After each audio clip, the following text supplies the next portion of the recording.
Shalom HCC Families, sesaat lagi Anda akan menyaksikan atau mendengarkan Saat Teduh edisi hari ini. Mari persiapkan hati dan pikiran saudara untuk bersungguh-sungguh mengambil waktu, berdoa, dan menyembah Tuhan bersama-sama. Kami berdoa lewat Saat Teduh ini, saudara dikuatkan dan saudara diubahkan lewat firman Tuhan yang luar biasa. Mari siapkan hati saudara dan selamat menyaksikan.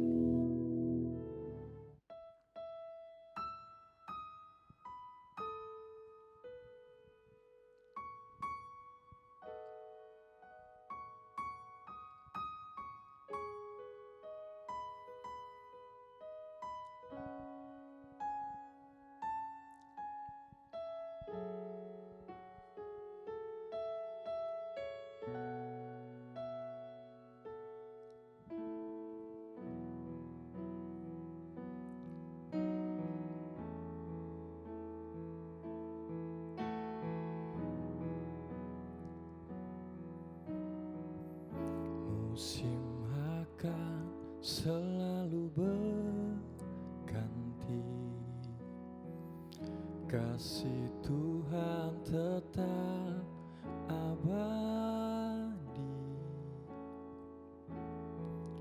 takkan berubah sampai selamanya. Ku tetap percaya. Ku yakin Tuhan memberkati,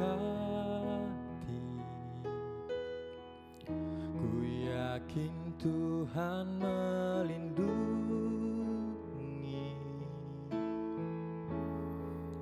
burung di udara Tuhan pelihara karena kasih-Nya. Tuhan selalu menolongku, selalu menjagaku, tak sehelai rambutku tak akan terjatuh tanpa seizin-Mu. Tuhan selalu menolongku, selalu menjagaku, Dia mengenyangkanku dan peliharaku seumur hidupku.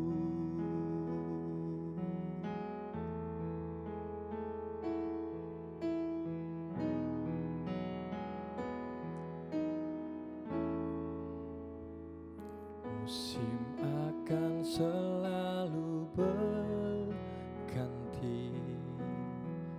kasih Tuhan tetap abadi, tak akan berubah sampai selamanya. Ku tetap percaya. Ku yakin Tuhan memberkati, ku yakin Tuhan melindungi, burung di udara Tuhan pelihara karena kasih-Nya. Tuhan selalu menolongku, selalu menjagaku, tak sehelai rambutku tak akan terjatuh tanpa seizin-Mu. Tuhan selalu menolongku,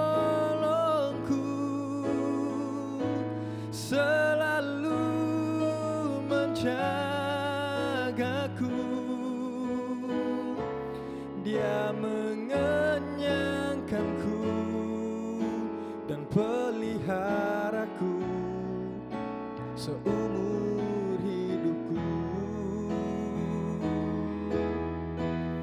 Tuhan selalu menolongku, selalu menjagaku. Tak sehelai rambutku tak akan terjatuh tanpa seizin-Mu. Tuhan selalu menolongku, selalu menjagaku. Dia mengenyangkanku dan peliharaku seumur hidupku. Dia mengenyangkanku dan peliharaku seumur hidupku.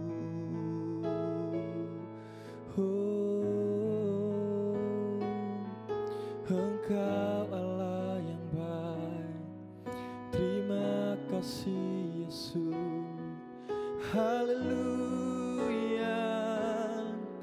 haleluya.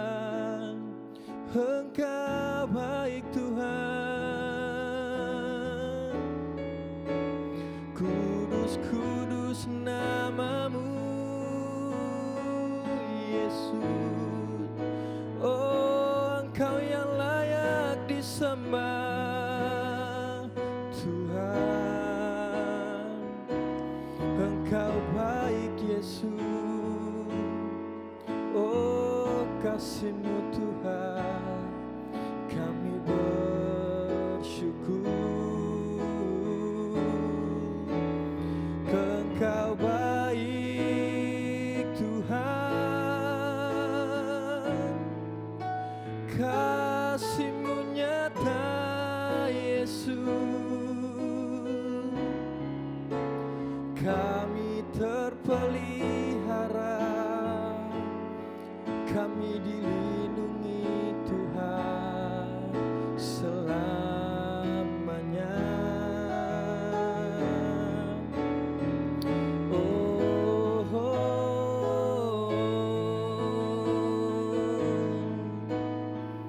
Kami bersyukur Yesus. Haleluya, haleluya, haleluya.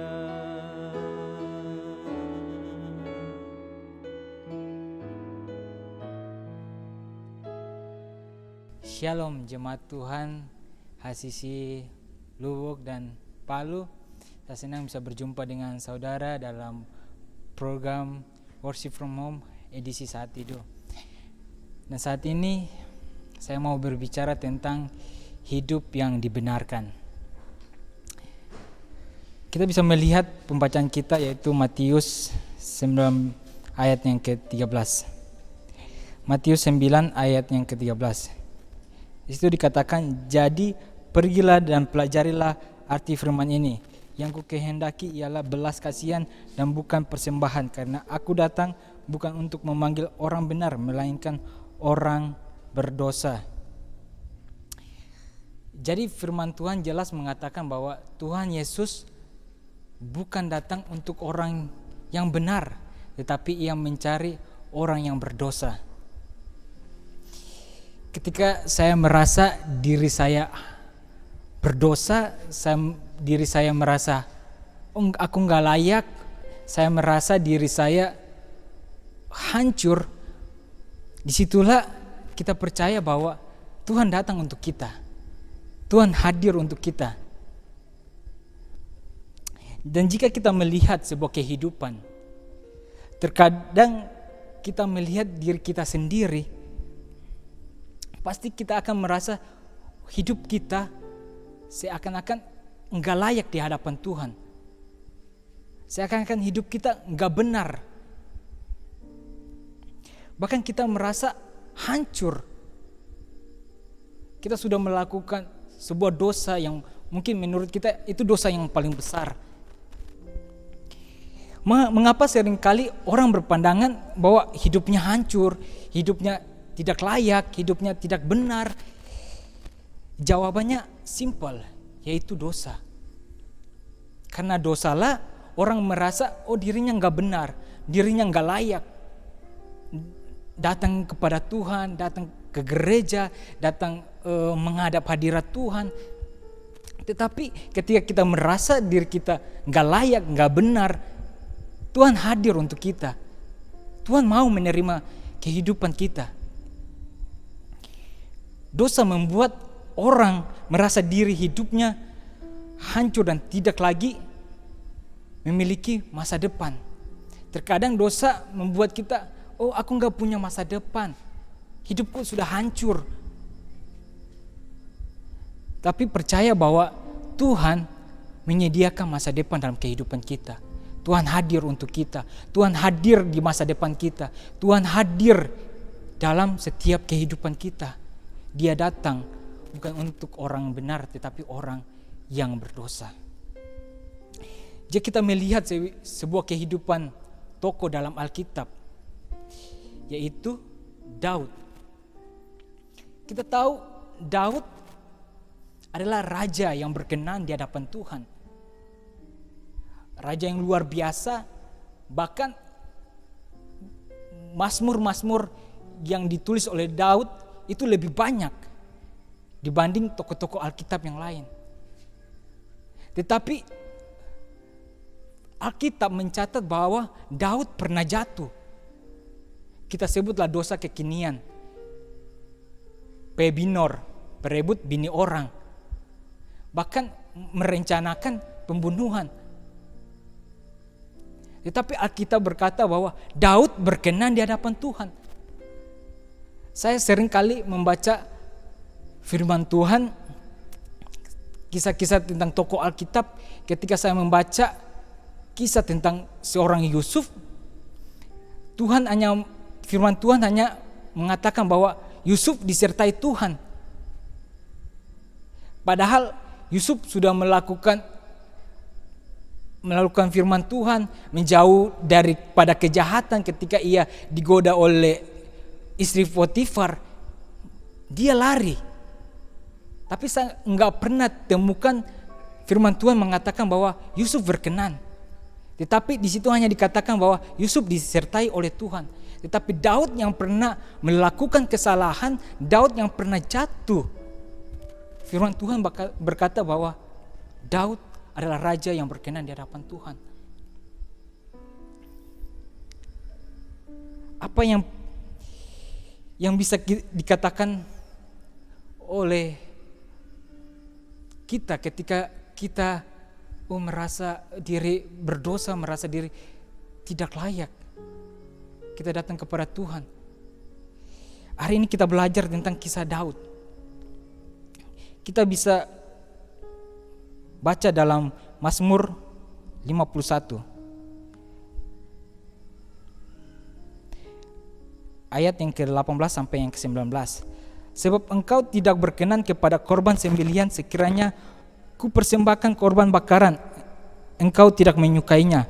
Korban sembelihan kepada Allah ialah jiwa yang hancur, hati yang patah dan remuk, tidak akan kau pandang hina ya Allah.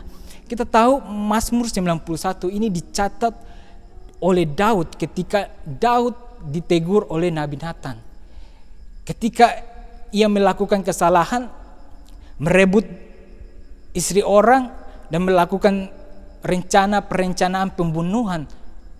Ketika Nabi Nathan menegur Daud menulis Mazmur 51. Bahkan di Mazmur 51 dikatakan bahwa Daud mengatakan bahwa jangan pernah mengambil rohmu daripadaku. Daud merasa bahwa roh Allah itu perlu dalam kehidupannya. Karena tanpa roh Tuhan ia tidak ada apa-apanya. Daud menyadari kesalahannya, Daud mengaku kesalahannya. Dan apa yang harus kita lakukan ketika merasa, oh diri saya nggak benar, diri saya berdosa. Hari ini kita mau datang kepada Tuhan, mengaku dosa kita, mengaku kesalahan kita. Dan firman Tuhan katakan di situ, Tuhan tidak pernah pandang hina hati yang hancur. Ketika kita mau datang kepada Tuhan, Tuhan tidak pernah memandang hina.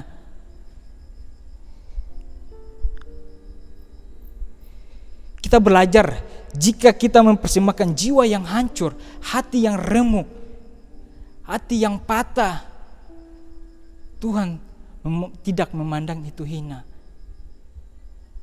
Ia Allah yang tidak memandang hina. Ia akan memulihkan kehidupan kita ketika kita mau datang kepada Tuhan. Apa yang telah dicuri oleh iblis dalam kehidupan kita, ketika kita mau datang kepada Tuhan, mengaku hidup kita di hadapan Tuhan, Tuhan pasti pulihkan. Tuhan pasti akan mengembalikan apa yang telah dicuri oleh iblis. Saya mengajak jemaat Tuhan, kita merendahkan diri di hadapan Tuhan, mau mempersembahkan hati yang hancur, mempersembahkan jiwa yang remuk di hadapan Tuhan. Sekali lagi saya katakan bahwa Tuhan tidak pernah mencari orang yang benar, tetapi orang yang berdosa. Kenapa? Karena orang yang berdosa itu mau dibentuk, mau diubahkan, mau dipulihkan. Yuk datang kepada Tuhan. Dimanapun saudara berada, mari angkat tanganmu, berserah kepada Tuhan, berdoa kepada Tuhan. Persembahkan hidupmu, persembahkan hatimu, dan Tuhan akan membenarkan hidupmu. Apa yang telah dicuri oleh iblis, Tuhan pasti akan kembalikan, Tuhan pasti akan memulihkannya. Saya mengajak saudara untuk berdoa. Terima kasih Bapa, hari ini kami datang ke hadapan-Mu, mempersembahkan hidup kami, mempersembahkan hati kami. Ini hidup kami Tuhan Yesus. Mungkin di hari-hari kemarin kami melakukan sebuah kesalahan, kami melakukan sebuah hal yang tidak berkenan di hadapan Tuhan. Tuhan tolong ampuni kami, biarlah hari ini hidup kami dibenarkan, hidup kami dilayakkan. Biarlah Roh Kudus-Mu mencurahkan hati yang baru dalam kehidupan kami, hati yang mau diubahkan dalam kehidupan kami. Dan hari ini kami mau mempersembahkan hati kami ya Tuhan Yesus. Terpujilah nama-Mu, di dalam nama Yesus, haleluya, amin. Terima kasih Anda telah menyaksikan Worship from Home edisi Saat Teduh. Kami berdoa saudara diberkati dan dikuatkan lewat edisi Saat Teduh kali ini. Sampai berjumpa di konten online Worship from Home berikutnya. Tuhan Yesus memberkati.